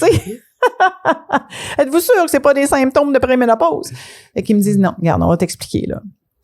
Et là, c'est fascinant parce que c'était aussi tout le discours qu'on avait hier avec les professionnels de la santé. Ils m'ont dit, parce que tu as fait le choix d'être qui tu es, et de faire qui tu es, c'est-à-dire, moi, je suis une enseignante de nature, dans mon essence, là, je suis une enseignante éclaireur puis une animatrice. Pas animatrice de télé dans le sens que vous connaissez du terme, mais animatrice dans le sens de éveiller la vie chez l'autre. Parce que animatrice, ça vient de anima, qui est la vie, anima, animus, principe masculin-féminin. Anima, c'est l'âme, éveiller la vie chez l'autre. Okay. Fait que l'animatrice, elle éveille la vie, l'animateur. Avec ma job, c'est ça, c'est mon essence de faire ça. Fait que quand j'ai lâché la télé, alors que j'étais animatrice de télé, je suis rentrée vraiment dans mon mandat de vie, qui était d'animer la vie chez les autres en donnant des conférences, des ateliers, des retraites, des voyages d'éveil, peu importe. Fait qu'ils m'ont dit, là, tu as choisi de lâcher la télé pour devenir et faire qui tu es. Tu n'auras pas besoin d'avoir de symptômes. Parce que qu'est-ce que les symptômes de la ménopause? Puis n'allez pas penser, messieurs, que vous êtes épargnés. Il y a quelque chose qui s'appelle l'andropause. Qui est le pendant de la ménopause. C'est la même chose pour l'homme. Alors, qu'est-ce que les symptômes de l'andropause et de la ménopause et pourquoi ça arrive autour de 50 ans? Là, il faut comprendre comment fonctionne un être humain d'un point de vue énergétique. Et ça aussi, c'est décrit dans un autre livre, Tout se joue à chaque instant. Il y a 3 grandes crises énergétiques chez l'être humain. Une à 29 ans. Donc, vous allez la pogner bientôt. Vous avez quel âge, toi? 31. Ah, t'as 31. Tu l'as déjà eu. OK, 29 ans. L'autre, c'est 39 ans, puis la dernière, c'est 49 ans. OK? Fait au tournant de la trentaine, de la quarantaine, puis de la cinquantaine, il y a 3 grosses crises énergétiques qui veulent ramener l'être humain à reconnaître qui il est, puis à faire qui il est. Donc, reconnaître son essence, puis déployer. être dedans, tu sais. Si t'es un enseignant, tu vas avoir le goût d'enseigner. Si t'es un soignant, tu vas avoir le goût de soigner. Si t'es un bâtisseur, tu vas avoir le goût de bâtir. Si t'es un passeur, tu vas vouloir passer. C'est quoi un passeur? C'est quelqu'un qui a la faculté d'aider, entre autres, les êtres en deuil ou les défunts à passer puis à s'élever dans leur parcours. Alors, si t'es un artiste, tu vas vouloir être un artiste. Bref, chacun a son essence propre avec sa couleur unique. Différentes essences, mais toutes des couleurs uniques. Il n'y a pas 2 êtres humains pareils sur la planète. C'est fantastique, là. Fait que moi, ils m'ont dit, t'as choisi de lâcher la télé puis aller faire qui tu es, c'est-à-dire être une enseignante éclaireur et une animatrice. T'auras pas besoin d'avoir les symptômes parce que ça tourne autour. Pourquoi la dernière grosse crise énergétique, là, tu sais, la première, elle va te secouer à 29 ans. La deuxième, à 39 ans, elle va te rappeler que tu t'es renié puis t'es toujours pas en train de faire qui tu es. Puis à 49 ans, elle va être impitoyable si t'as pas encore entendu le message. Puis là, ça va venir avec des symptômes qui correspondent à peu près au temps de la ménopause puis l'andropause, 50 ans.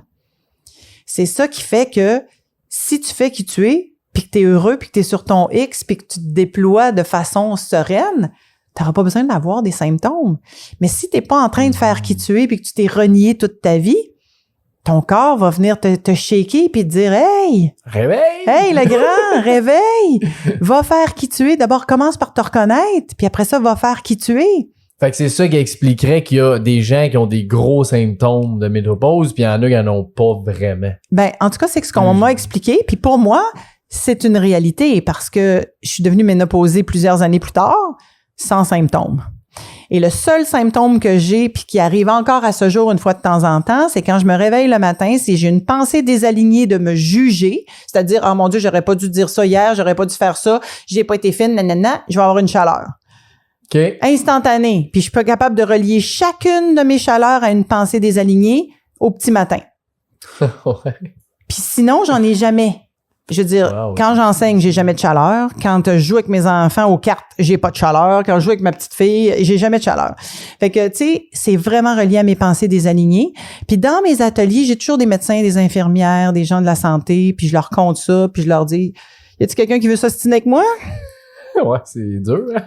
Ben, il y en a pas un qui a essayé encore, en tout cas. Il y a Parce personne que moi, qui a voulu. Je peux dire ça, on peut m'ostiner, mais toi, tu le vis. Non, mais en même temps, fou, c'est là, comme je dis watch your thoughts, là, tu sais, je parle aux femmes qui arrivent à la ménopause, là, surveille tes pensées parce que à chaque fois que tu vas avoir une pensée désalignée de jugement de toi ou de jugement d'une situation X ou de l'autre, ça se peut que tu aies une chaleur. Ouais, c'est ça.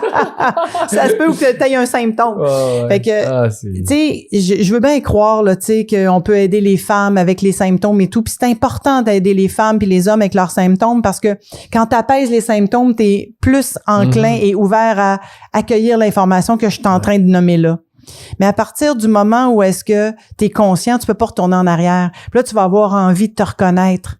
Puis ton corps, de toute façon, c'est tout le temps ça. Tous les signaux du corps, que ce soit un malaise, que ce soit un symptôme, que ce soit une maladie, c'est pour te dire qu'il y a un changement à faire. Ton corps, il est intelligent.